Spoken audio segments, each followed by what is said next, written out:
was prepared to speak to. I honestly did not know 131 was the one who invited me in today until about 3 minutes ago. Wow. So you don't get emails. I do. I just remember 144. Get some like we all do. Right. By the hundred. We're ready. Okay. Welcome to Senate Education Wednesday, April 5th, 1:31. Senator Chinden, S-131, an act relating to high school legal residency. Thanks for coming. What we thought we would do for you is have you say a couple of words, and then I thought we would go right to S-144, so you can go back to committee, and then we'll jump in with Ms. St. James. We do have one witness on 131. So with that, the floor is yours. Thank you, Chair Campion and Senate Education for taking up this time on these two bills. For S-131, I will say I personally greatly respect Principal Patrick Burke. So South Burlington principal has been there for 20 plus years. He actually started the year after I graduated, so I just missed him when I was an STHS student. He came forward with this language, so this is inspired directly by him. If the committee is looking to take testimony, he's already expressed a great deal of interest to do so. He has a lot of firsthand experiences with students in different circumstances where they, because of their life circumstances, their families relocate, and there's a lot of interest as they're trying to complete their degree to be able to maintain enrollment in certain schools, just to give some continuity to a lot of what they invested into their first year, sophomore year, and so on. And I understand you have a witness to also attest to some of the benefits around the language, and I just want to appreciate the Legislative Council. Liz St. James, Beth, you go by Beth. I can tell if there's a joke in there. So she's done a phenomenal job on looking at some language that I think makes sense, but I certainly would welcome this committee to find what makes more sense with all of your expertise in the committee. So can you just tell us what it does exactly? Like, let's run a scenario. This is a student that starts school at South Burlington or another high school, and then leaves, and they're able to finish. Is that what kind of? What I recall from the conversations and the email threads, and again, I was more prepared to speak to S-144. I did not review all my notes for 131 prior to this, but I think an example that was offered to me is a student that might have a family circumstance where the family moves out of state, and they are either when they have to continue guardianship here in the area, if they have somebody that they can stay here, or if they were for other circumstances put into any type of detention or derailment of their progress towards degree, but then during that time their family support network relocates, being able to allow them to continue through the supports that are might be available through the state to continue finishing their high school degree up until the age of 21, even if they missed like a year of their junior year or their senior year. That's what I recall as the driving, but I think the Legislative Council will probably articulate better if that's how the language. Any questions for Senator Chinden on this? Less than prepared as I could be for this. But. No, so I think so again, if all of a sudden somebody has a son or daughter, they're in their junior year, what if they're in their sophomore year, first year? High school, that's where I recall. It is. So it would allow a student to stay in their, well, it's a little more complicated than this, but it would allow the student to maintain legal residency in the school district that they completed 9th grade in. And if they were enrolled in student as of October 1 of their 10th grade year. So there has to be some grounding of experience in the district. I mean, I like that you want kids to finish. You want them to be able to finish.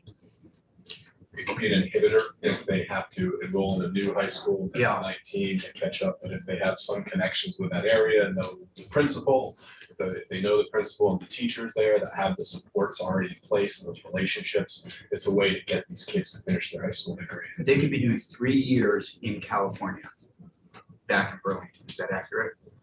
Through Zoom. And I'm just trying to understand. Finish your first year, and the family leaves the state. You want them to finish. You're saying, correct me if I'm wrong. So sometimes I think this was presented to me that the family might no longer be a support network at all. So the family might be who knows where, but no longer living in that municipality. But the student who might be at that, might achieve the age of 18, so might no longer be a child, depending on how you define it, would still be wanting to finish their high school degree, and this would enable them to do so. Maybe if they still had to find housing in the neighboring municipality or district. Ms. St. James. That's St. James Office of Legislative Counsel. I can definitely speak to the language in this bill. I think some of the examples that you shared with me, Senator Chipman, were slightly different. But I feel slightly also uncomfortable kind of pushing that as policy or the intent behind it. For example, just, moving districts in your junior year or your 10th grade year, I think was an example that we talked about to get to this language, just allowing the student to stay in that school district if that was what they wanted to do. If they were no longer a legal resident of the school district. Senator Williams, and then Senator. So just so if the parents weren't residents anymore, would somebody pay tuition for them? We spoke through that. I would look to the legislative council to articulate how the language is currently presented. So it seemed to be the biggest open question. So the way this is drafted is it's using the term maintaining legal residency. So the student would still be considered a legal resident of that school district. So if the student chose to stay in that school district and attend school in that school district, they would be counted as a student within that school district, even if their parents or guardians were domiciled in a different school district. So there would be no money flowing between school districts. That student would just be counted as part of the original home school district.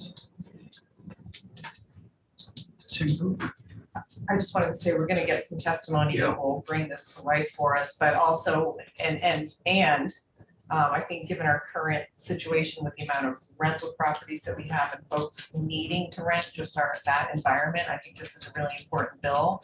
But to Senator Campion's point, what kind of obligations are we gonna have to someone who moves out of state? Do we have to provide an online learning situation for them? And we might wanna deal with that, I think is what I'm saying. We might wanna draw some lines.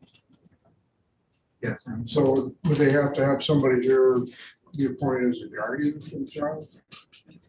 As I originally recall the conversation with Principal Burke, is this sometimes factored into when students were above the age of 16, and so sometimes guardianship can be fluid. I don't believe the language speaks to any type of requirement for a guardian, but certainly something that makes sense from your perspective. Okay, thank you. We'll talk to St. James after. S-144. More prepared for this one. Okay, no, that one's good. That was good. Oh, yeah, we're gonna go back so we can go back to committee. Yeah. I'll be quick. Yes. So this has been let me just tell you some of what I've worked on so far. I have two constituents completely unrelated in my Senate district that have reached out to me with a very similar issue. My understanding, and I know legislative counsel has done some great research on this and she can speak to it, but Title IX is relatively new. Some of these new rules that are now applying to high schools, and they're going to be adjusted again this coming May. So if anything, I think this is worth our attention. The root of it, and why I committed some energies to producing this bill, is I had parents with children, and for me, the original starting language was really about under 13 years old. When we're talking about middle school, so like 12-year-olds, 11-year-olds, 10-year-olds. When it comes to this sensitive topic of sexual harassment, when that is sexual harassment versus bullying and so on, some of those conversations. But I think we have stripped that 13-year-old language out as an age threshold from additional conversations with staff members that work in this field in my district, as well as I did have the time to spend a half an hour with a local private attorney that's often hired by school districts with these topics, and that person would be happy to testify to you as well. And instead, this language is just intended to address the following. Currently, with the way Title IX is interpreted by some of our school districts, as examples were offered to me from parents, if a child has been accused, there are specific technical legal terms, and I don't have printed in front of me, but if an involved participant of an incident has been accused of any type of sexual harassment, right now there is no clarity that the parents can be informed that such an an accusation has occurred when it's a Title IX thing. And that makes sense for a lot of different perspectives. What the concern is, the parents reached out to me and they didn't know until 17 days after the initial incident occurred. And when that was then made realized to them, they spoke to the other parents involved, and they agreed that had the parents known that behavior was occurring 17 days prior, a bunch of subsequent behavior, continuing repeated behavior over 17 days wouldn't have occurred. And so what they were looking for is just to make clear and get greater clarity that the state HHB, which is the bullying language, hazing, harassment, bullying. hazing, harassment, and bullying language does not preclude or yield necessarily to interpretations of when those communications can occur. To make it just clear that if and there's no age threshold, though I think it might be useful to ponder such a thing, that parents can be informed that something has happened so that the behavior doesn't compound, repeat, or occur throughout the time when they're looking to get the facts together in the Title IX investigatory process. It's a very complex, sensitive, and federally prescribed scenario, and we can't change what the feds do, but as I talk to experts, they all agree that there is something more that could be done to make clear that there is communication and timing that might improve so that these things don't fester while more information is being collected. In this case, on both parties, the parents get a phone call or a notification. When that happens and after what sequence is the concern. And I have the parents would prefer not to testify if they'd like to speak with any of you individually, but I do have two individuals I'd be happy to offer as witnesses if you'd like to hear from people that understand this process a lot better than I. Any questions for Senator Chipman? Worst bill introductions ever. No, they were. But can you send whoever co-sponsored these bills down so we can talk to them? Is that okay? But Well, you're on there. Oh, sorry. Yeah, you did say. Thank you, Senator Chipman. That was great. Thank you all. Let's just, Julia, I know you have work, other things. Do you want to come join us at the table? And I think, just to go back to S-131, you could give us a real life experience on how, on what's happening with you and your family. Right. Appreciate you being here. Yeah. Those that haven't met Delia, she works here in the legislature. And so the floor is yours. For the record, my name is Delia Gillen, and I currently reside in Middlesex. There are two situations that actually came up with this bill when I first saw it, that I thought it would help, the bill would help prevent stressful situations with families. I can give you two examples. First one is my own family situation. In 2019, my daughter was going into 7th grade, and in the town where we live, the school she was slotted to go to wasn't going to meet her needs. So we looked around and we made the hard choice to put our house on the market for so people could rent, and we moved to the school district that we wanted our daughter to be in. And so we stayed there for 3 years, and then our landlady came back and kicked us out, and we had to find another house because what we really wanted to stay in the school district. But finding a house right now, this market's pretty tough. But we eventually found one. That was last summer, and now she's a sophomore, and so she's been there for 3.5 years at the school, and she's thriving. She's got good. She does a lot of extracurricular activities and sports, and has a good network with the teachers. And so we don't know, though, if we can stay in this house. So we don't know if we have another 2 years for our daughter to stay in the school district, which we would hate to make her move at this point, but we might have to. Or we could potentially go with this bill. We could potentially go back to our original house and still be able to send her to the school that she's at right now. So that's one situation. The other situation is a classmate of hers who's just dealing with this. Her parents got divorced, and they were in the school district. They got divorced. They sold their house, and then they tried to find the kids definitely wanted to stay within the school district because that was their friends, their support network. And both parents looked around forever to try to find housing. Again, there's nothing around here. And just at the last possible second, they did manage to find, her father managed to find a house here. And so she is able to stay in the district, but it's just that stress right now that's happening and you can't find anywhere to rent, and you want to keep your kids, you want to maintain some stability for them, especially for the kids who are dealing with family problems and they have, you know, the counselors at school who know them already, and so we have to move kids around at this age. I mean, obviously it does happen, but if we prevent that, that would be great. Yeah, those are my two suggestions. Those are incredibly helpful. Yeah, thank you. And just my reaction is I agree. It'd be great for us to get there. I can see some unintended consequences here. I mean, just a little bit. You move into a choice town, you rent something, and you move out. Not that people would, you know, do it intentionally. Are they still going to be able to use those dollars? And I mean, I Right, just, that's totally all fair. sorts of But- different things, but I Yeah. think what you're talking about, that's exactly how we would want to use Yeah. use this situation. Absolutely. So we'll work with Ledge Council to try to carve it in a way that we can do this. Yeah, and then thinking, because, you know, because the housing's so tight, It is. it's not really that you're just gonna do this casually, like, No. don't just move into this town and then leave, because there's just not enough to rent. Yeah, that's fair. That's a really good point. Thank you. Any questions for, it's Gillen, right? Ms. Yeah, Gillen? Any questions? for Ms. Gillen? Yes, Senator Gillen. I have a question so much as a comment. I had thought about the rental situation, but I hadn't really thought so much about family situations that occur. And so I'm really thankful that you brought that up. And if it's one thing that we know about adolescents in particular is that their friend group and their social network is really, really, really, really important. Yeah.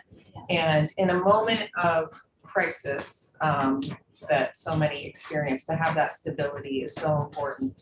So I'm really glad that you brought that up also. Oh, there was one point I wanted to mention.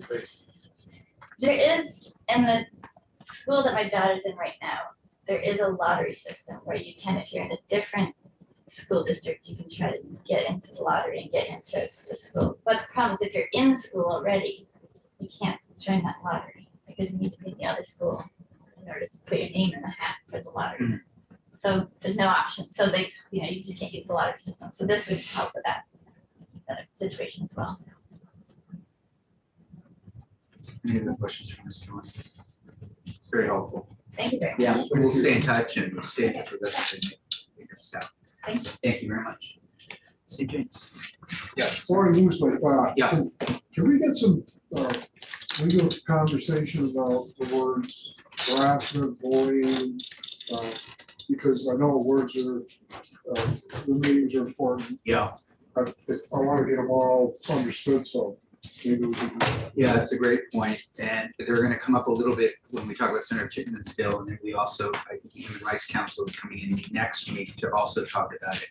Because it's, you know, they are in statute. And so yeah, that would be helpful. Ms. St. James, S-131, high school residency. Yes, that's St. James Office of Legislative Counsel.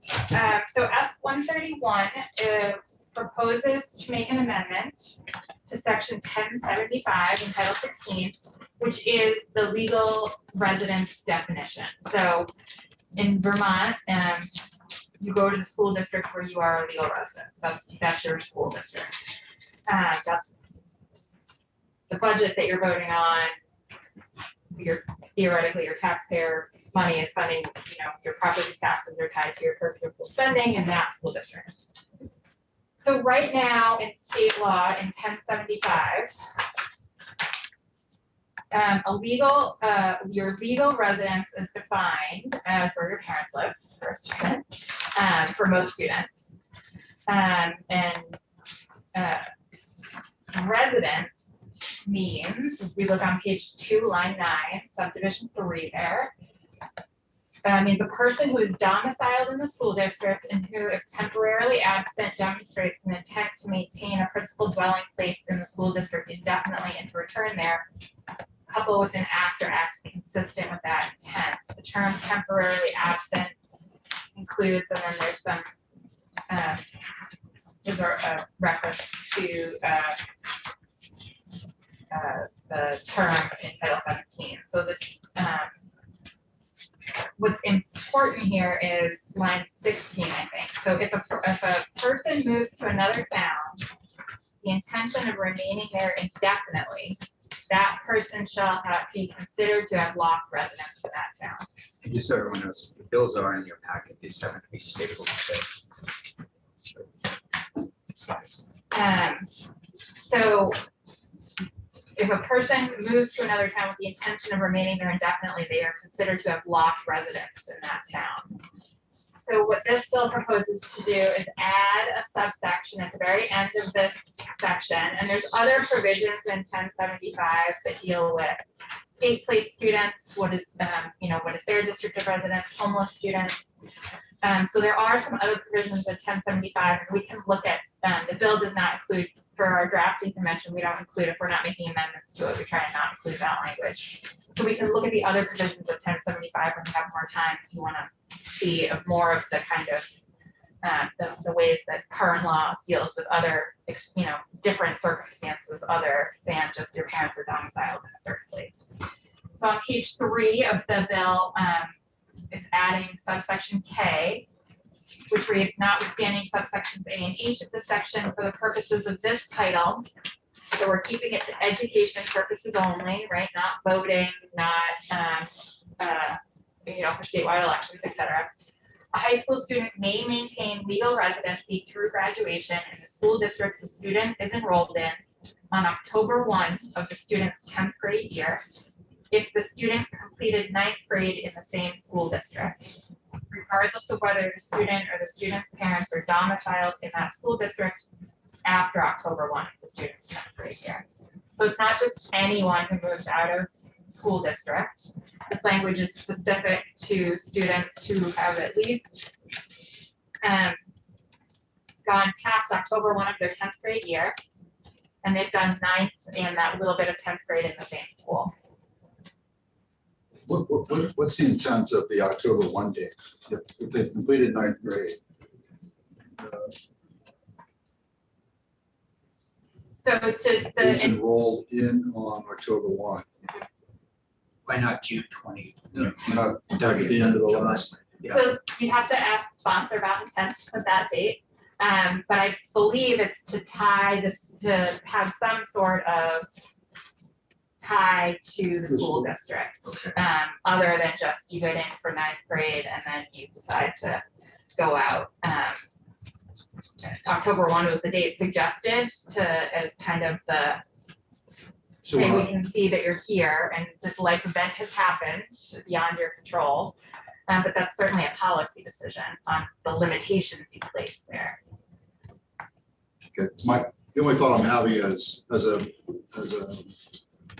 son of a career military officer, we moved every 2 years, but we moved in the summer. We didn't stick around until October. Then that's just the pattern. That's a corporate pattern too. You don't stick around until the beginning of the school year and then move on. So anyway, I'll come back to that October 1 with Senator Chin. I believe there's already a provision for students whose parents are in the military. We did that last year, didn't we? No, I'm just saying that summer is the time when you move. You don't wait till the fall to move. So The family- again, Family gets going. this is all policy. So this is all for you to decide on, and I would encourage you to speak more to the sponsor We of the changed bill it on to that. July 1. Okay. But I will say, my understanding and what helped me in drafting this was that the purpose of this language was to really address those unforeseen circumstances that are happening in the middle of the school year. Your landlord goes to you and says, we're not renewing your lease, the divorce, the et cetera. But it doesn't say that. It does in this. not say that So anywhere. all of a sudden, I could say, we're out of here, family, for whatever reason, fine. Yes. And any state I could be living in doesn't limit you, This right? language does not limit you, but no. Country, this is just, we're out, say it's October 1 or June 30th. And the school would be responsible. We have to show that it was some difficult circumstance, job transfer, there's no sort of bar that has to be met. No, all this does is allow the student to maintain legal residency. The school's obligations are not changing here. It just allows the student to maintain legal residency.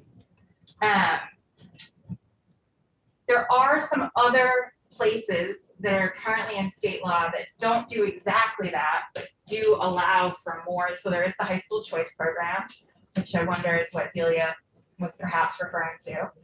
So that's a lottery. That's you can choose to go to a different public high school in the state. And that's a lottery system. If the school has more applicants than spaces, and there's also in title or in chapter 21. In section 822, a school district is allowed to maintain a high school and furnish high school education by paying tuition to a public school as in the judgment of the school board may best serve the interests of the student, or to an approved independent school. Other caveats there. So under state law currently, a school district has the discretion, they're not required to honor these requests, but they do have the discretion to, if they have a brick and mortar high school, also tuition a student out to another public school or an approved independent school under certain circumstances. But that would be paying tuition, right? That would be the money following the student. S-131, the money stays in the school district where the student's attending. So there's no money following the student there. Unless a family did want to move into a choice town and they said, June 30th, we're out, we just got transferred to California, and the school would still have to pay the tuition to any school, independent or public, that the family chose. Yes, yes. So for a tuitioning district, Right, that would be all the of case. that would fall under this. Yes, but that's current law right now. The current The law. tuition piece of it. Right, but not the piece when, right now, if you leave that, you move, right? So Right. this would, okay. Yes, Would it be germane for this bill if we included a provision to close the opportunity of going to schools overseas on taxpayer dollars? Is that something we could do with this? could we eliminate that? Yes. So we eliminated it last year in the Senate. We could do it in this bill, but I think there might be another vehicle. I'm guessing the independent school bill, that the House 43. I would think that would be more likely. What we did last year was we basically, we pulled back a lot of the out of state stuff. Now, we could have gotten into trouble according to our constitutional scholar, Peter Teachout, because it violated commerce. Yeah, because he's the one taking you for all, but out of the country, different thing. Yeah. So. Anything else on this? Okay, let's shift into 144. 144 proposes to make some amendments to the hazing, harassment, and bullying procedures and policies sections, which are in subchapter 5 of chapter 9 of Title 16. So you heard the term Title 9 used during Senator Chittison's introduction. Is everyone familiar with what he was talking about? No. 101. Okay. So Title 9 is Title 9 of the Education Amendments of 1972. It is a provision that prevents sex-based discrimination in educational programs. And so most commonly when you hear about Title IX complaints or Title IX investigations, that is a reference to a complaint of sexual harassment that occurred in an educational institution. And if that complaint is made, there is a whole series of federal laws that kick into gear and place requirements on the institution. And that applies to both higher education and elementary and high school education. Sexual harassment or sexual bias?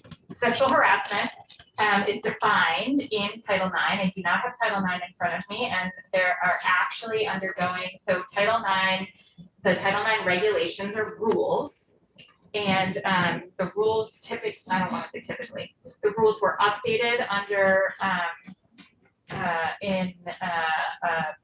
several years ago, and then this administration has proposed new rules for And that includes updates to the definition of sexual harassment. But typically, there's a very specific definition under the federal law that I'm not prepared to go into for a walkthrough of this bill today. But it does come into play in that so Vermont school districts are required to have harassment, hazing, and bullying prevention policies and procedures. There is harassment is defined in state law for these purposes. But federal law is going to trump state law. So if the harassment, if the conduct fits the definition of sexual harassment under the federal definition, then Title IX and its policies and procedures and protocols, if you will, are going to have to be followed.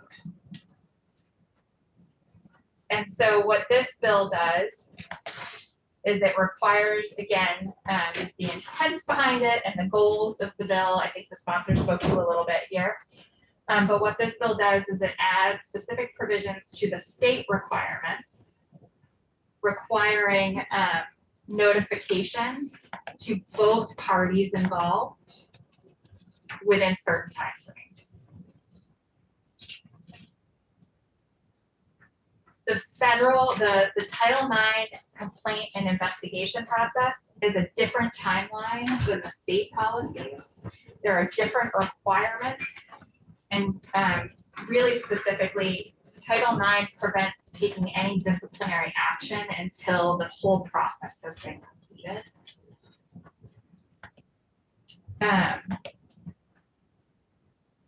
The state harassment, hazing, and bullying policies require pretty quick action. So I think sometimes those timelines may not match up. So what this bill proposes to do is add a requirement that to the harassment section, which is 570A, that I'm on page 2, line 21. Parents and guardians of all students involved shall be notified not later than 1 school day from the filing of a complaint filed pursuant to the section, regardless of whether an investigation under this section is initiated. So it's just required notice to both parties. And then it's adding, so these are all of the things that the policies and plan have to have in them. And so on page 3, this bill proposes to add 2 new requirements for the harassment policy. A description of how. Senator, I'm sorry to interrupt your train of thought. Question about anonymity. And I'm thinking back to the conversations we've had about parents at games fighting each other, and one of my concerns has to do with the information going back with the kid who was alleged to have done the bullying, and then it gets to the parents, and the parents are maybe of the mindset that they're pissed off at this other kid for reporting it, and fear about retaliation from both parents. Is there anything regarding that?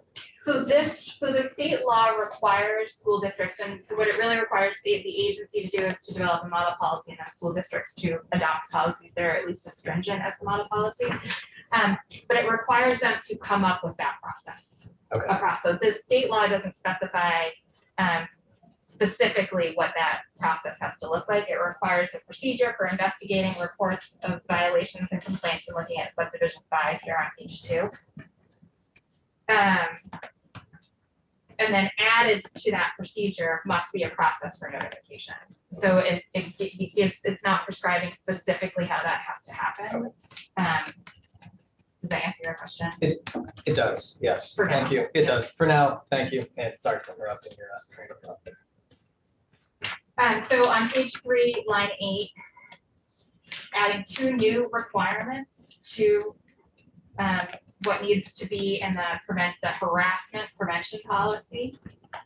On line 8, subdivision 10, a description of how a complaint of harassment will be handled if the alleged conduct falls under the definition of sexual harassment as defined in Title IX of the Education Amendments of 1972.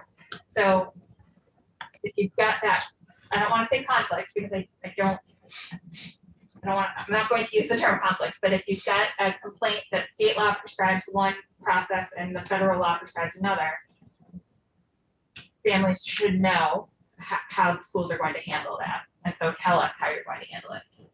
It's not telling them how to, it's asking them to come up with a description of how that complaint will be handled.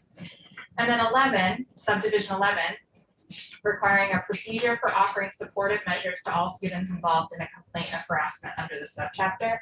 And then you'll see later on that supportive measures is a new defined term. Section 2, the hazing prevention policy. The only addition there is on page 4, and again, it's requiring a procedure for providing notification to parents no later than 1 school day for the filing of a complaint. And the same for bullying on page 4, line 16. Notification to parents not later than 1 school day for the filing of a complaint. Page 5. Conforming amendment here, there's a harassment notice and response section here, 570F. Again, adding that not later than 1 school day, providing notice to the alleged victim and perpetrator.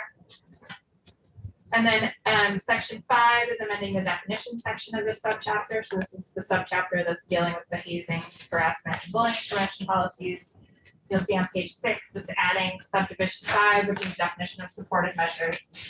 Supportive measures is a term that is defined and used in Title IX itself. And under Title IX, there's an investigation is not triggered under Title IX unless a formal complaint is filed. And the formal complaint, there's specific process and procedures for what a formal complaint is. And so until that formal complaint and investigation cannot be launched or started. And so if, under Title IX, educational institutions are required to offer supportive measures to both complainants and respondents before and after a formal complaint is filed, if it would help the folks involved have equal access to the educational opportunities of that educational institution. And so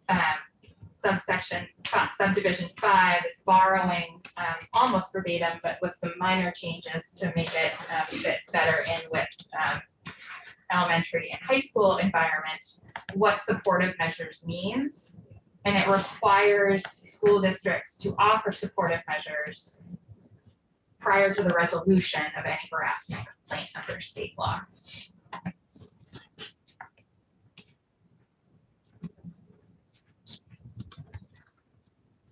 So this is probably going to be too much for us to jump into between now and May.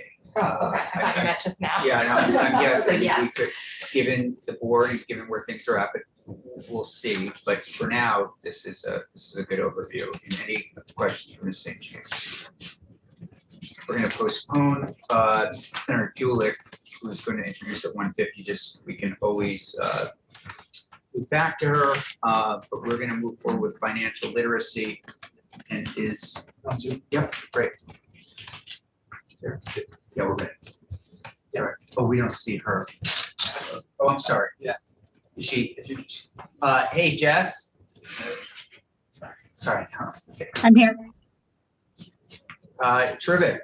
Welcome, Senate Education. We don't see you, but that could be the plan. We are we've received, there's been a lot of press, we've received a lot of interest in financial literacy in our high schools. We thought we'd have you in just for about 10-15 minutes here to tell us, just give us an overview of what's happening in our schools right now so we can make a decision on whether or not we want to take an additional step this year and get something going. So with that, floor is yours. Sure, thanks so much. And I want to also invite my colleague, Martha Dice, who's on the call. So for the record, I'm Jess DeCarolis. I'm the Division Director of the Student Pathways Division, and I'm joined by my colleague. Trying to introduce yourself? Martha, you're muted. I apologize. I'm Martha Dice, the Global Citizenship Specialist on the Proficiency-Based Learning team at the agency. And we're very appreciative to be here. And I'm wondering, can I share my screen? Yes. Great. It looks like it's disabled. Should be good. Great, thanks so much.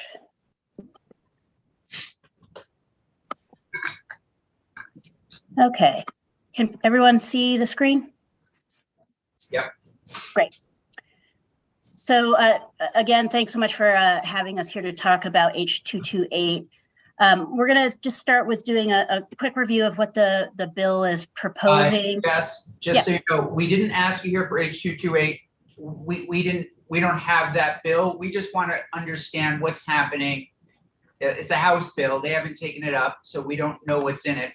We just want to know what's happening in our schools generally around financial literacy. Sure.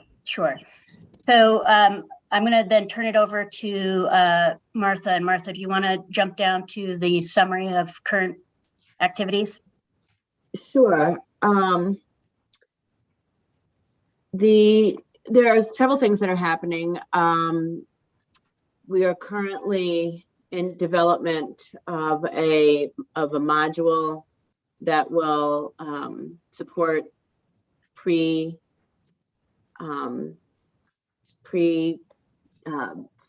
students. Martha, I might just back you up for a minute. Yeah. I think just to frame it is, and I know that we're not here for H228, but it has been part of the conversation. We just want to confirm that we do actually currently have state adopted personal finance, financial literacy standards. Right. Those were Okay. adopted. Yeah, we currently have the Jumpstart standards were adopted in 2018 because we realized that the college and career C3 framework standards in the domain of economics were not rigorous enough. The indicators, there are actually 14 indicators in economics and only 2 of them really covered personal finance.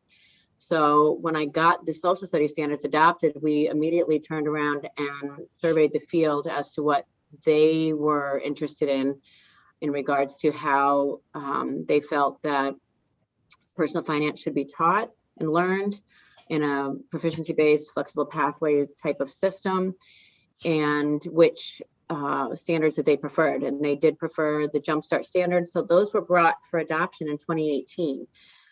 So we have been utilizing and doing a lot of work based off of those standards. We had a 2-year partnership with the Center for Center for Financial Literacy at Champlain College, where we had 16 K-12 educators and special educators identifying connections between already adopted Vermont standards, including like English language arts, beyond social studies and mathematics, and connections, as well as literacy connections to financial literacy across K-12. We are currently developing a module for the CTE Pre-Tech Exploratory Program for those instructors so that they can focus on allowing students to develop how they can develop a budget and different types of financial institutions that they can be aware of and fees and things like that. We will be partnering with the Vermont Jumpstart Coalition to have their annual conference this October, which they haven't had since I think 2019. I think they didn't have anything since COVID. And the AOE is also in development of what we're calling a C3 teaching and learning framework. It's currently focused on K-8, and grade 8 is a grade band that we're developing, something called Civics and Economics in Action, that would bring the 2 together in an inquiry-based learning opportunity, real-world learning opportunity for students. And if you look at the C3 standards and the financial literacy standards, they are K-12. So this teaching and learning framework will be providing opportunities K-8 to integrate personal finance in most of those grades in a really authentic way, because we don't feel, I know we're not talking about H228, but financial literacy education doesn't just start at the high school level. And if you look at the Vermont Early Learning Standards, those kids in pre-K are already tackling financial literacy concepts, with jobs and things like, looking at careers, jobs like, custodians and policemen and things like that. So it's not something that should be waiting until the high school years, and we're making a concerted effort to integrate it within multiple areas, as was the intent of the State Board of Education when they adopted the standards, and as was the request of the educators. So Martha, just looking at the clock, we don't have a lot of time for this today. But so would a high school senior, somebody that's, in Vermont, pre-K through 12, can we expect them to understand, micro, macroeconomics, the way the markets work, kind of toss them a copy of the Wall Street Journal and say, hey, these 7 shares went up, tell me why, that kind of conversation? Or are we more sort of checkbook kind of conversation? Well, those are the two distinct, that's the issue with why we immediately came back with the Jumpstart standards, because the macro micro concepts would come through with the C3, because there are 4 domains: personal finance, exchange and markets, the national economy, and the global economy within the C3 social studies standards. The financial literacy standards, it's, if you look at EQS, it says economics, but financial literacy is a domain within econ. So I'm not trying to be a jerk with answering your question, but that's 2 separate situations. Did that answer your question? Yeah, no, that's helpful. I think, there are a number of folks, organizations, companies in the state that are really working and coming in and having conversations with us individually and as a committee, that we need to sort of beef up what students know around financial literacy. So that's really what we're trying to sort of get at. This is a good overview. Complicated topic. I don't think we're going to be doing an awful lot with it this year, save for perhaps we would ask the state board to give us a review and give them some more details and get back to us in a year. But yeah, I guess I could leave it there. Go ahead, Martha. Right, I was just going to say, we totally support the teaching and learning of financial literacy. Again, that's why we turned around right away and had the Jumpstart standards adopted to support what we felt was missing in the C3. And if you look at, education quality standards, I think it's 2011, curriculum should be developed based off of state board adopted standards. Yeah, I think I would just add that if the goal is to improve student learning and proficiency in financial literacy or personal finance, I'm not sure adding another set of standards or regulation would achieve that goal versus supporting professional learning to increase the adoption or endorsement areas for educators so that they can include personal finance within their current curricular areas. Did they share what data they were basing this off of? Was this John's report, Martha? Do you know? Whom? The House? Champlain, John Pelletier's report that he normally does. It hasn't come out yet. Okay. It hasn't come out. I think it'll be coming out this spring, and I think we will move up from a D to a C rating, is what he had led me to believe. I'm just wondering, Chair Campion, if there are specific concerns that folks were raising based on a particular data set that they could share. Yeah, I'm going to put you in contact with those folks that are in the building that are really concerned about this and see if maybe you can all have a conversation. I know Leonine, the lobbying firm, is working with a number of folks, and I think you all can just get together before it comes to this committee. And this is fine. I appreciate this. It's a little overwhelming for me, frankly. We're just trying to jump into this to kind of understand what our kids are graduating with, where things are at, and I don't know if anybody else has any questions or comments at this point. I feel like to Senator Hashim's question, a comment a couple weeks ago, we've got some big priorities ahead of us. This could take us down a path that could be never ending. And frankly, it also raises my usual concerns, and this is not a reflection on the two of you, but I feel the Agency of Education is so understaffed that we just usually hear from these two remarkable people on so many things. But that's just my side comments. Yes. You're just interested in the best stuff, and we just I know, happen you to guys oversee do it. So amazing work, and but yes, please, Senator Bueller. Thank you. Yeah, so I am really glad that you mentioned not conflating economics with financial literacy, because the two are very different.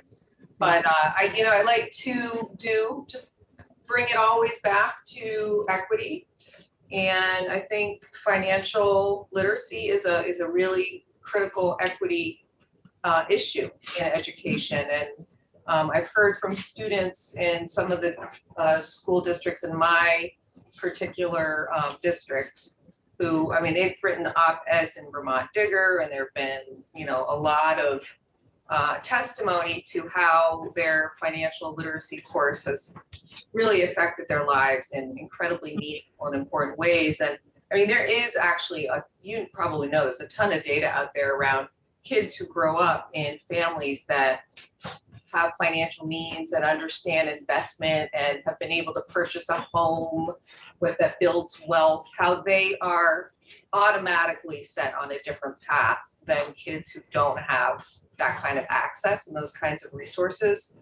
And if they don't get it in their schools, they could potentially miss out on opportunities for success. And so, again, I just see that myself as an educator and someone on this committee, this is just an extremely powerful tool that we can offer our students who may not otherwise have the access. yeah, As you probably heard on the Senate floor yesterday, actually, again, maybe not today, we did do third reading on the retirement investment, if you will, Vermont Saves Bill. I think the average Vermonter has, maybe it's the average American, has $90,000 saved for retirement. Not a lot of money. And I think if we were to pull that apart, I could be wrong, but generally those are the kinds of families that Senator Bueller is talking about right now, families that aren't growing up, kids that aren't growing up in families that, have these sort of conversations around the dinner table around investment and compounding interest and all those other kinds of important things. So. yeah, no, I mean, I absolutely appreciate Senator Goulett's commitment to educational equity. And I think similarly, when looking at, and again, understanding you're not interested in reviewing H228, I think the construction of that actually would exacerbate equity gaps versus achieving the goal, which is if we want to increase exposure to financial literacy, what is the most effective way to get students into those kinds of courses? And I'm not sure if adding additional layers of conflicting regulation might get there. I think also when you have requirements set at the state level that are contingent upon a specific class during a specific set of years, that can create challenges for a student actually being able to fit that into their schedule and meet graduation goals. So we're absolutely interested. We've been supporting this work for some time. We were speakers in the conference. Absolutely, there are implications for connected literacies when you think about elite capture, when you think about generational wealth, when you think about individuals having mobility when they're in domestic violence situations. There's all sorts of implications. And that's why I think the commitment to ensuring that it can be integrated across other disciplines is really critical to having that every opportunity for exposure in financial literacy education. Thank you. Also, I just want to go back and correct me if I'm wrong. Did you say that understanding the markets are not connected to financial literacy? Or is financial literacy really in your mind? I'm trying to understand, even macro, when you understand companies, how, inflation works, all those kinds of things. Help me understand, there seems to be, I just want to make sure I understand, when you think financial literacy, are you thinking checkbook only, or are you thinking also, hey, I've got to this is how these companies build, this is how, economics work, capitalism works. Just help me distinguish, just so we know going forward, your definitions. No, I think we have the same definition. I'm speaking more specifically about the indicators that are within the C3 standards, Okay. not really aligning closely with personal finance Got it. indicators. But no, financial literacy is a piece of that, which is, I was an econ major, so I felt like my kids had a great understanding because I was able to teach fiscal policy and monetary policy and allow them to really understand how it all fits in the big picture. But I think we're on the same page. Great.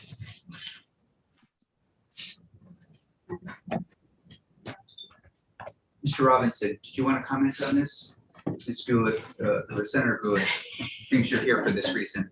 I'm appreciating listening to the testimony. Okay. And if the committee would like to hear from us formally in the future, then I'm happy to. Good for you. Committee, I think, again, just wanted to get a little understanding. It sounds like there are standards out there. I do think maybe I'm looking to Maggie, perhaps your organization that you represent can have a conversation with Ms. Careless and Ms. Dice and see if there's something that needs to be done that's not being done. That would be helpful. Yes, please. Maggie Leslie, and I'm Public Affairs, and we're representing Next Gen Personal Finance on this issue. I think completely understanding you don't have the bill, that's not what's going to be discussed, but I would suggest just taking a look at it lays it out very specifically what courses and what the expectations are for the financial literacy that we're looking to guarantee in the state. And for us, guarantee, that's the issue, that's the equity issue. And I think those particular subject areas or components are already integrated and part of the state adopted standards. Okay, so it sounds like there might be a disconnect. Might be interesting for all of you to get together. I'd pay for the coffee. That's fine. I was just gonna say, standards don't always equal actual course. Right. So Yeah, that's a good point. We understand. Yeah. Closing thoughts or comments on this? No. Okay. Thank you both. Thank Great. you. Good to see you. Good to see you. Great, just take 5 minutes, then we'll have Mia Schultz here, who is going to talk to us about school mascots. And then at 3 o'clock, we're in with Senate appropriations, I believe. Joint hearing on CTEs. We will stay here. And then we have, I think, wrap up with Ms. Myers and Mr. Gregg.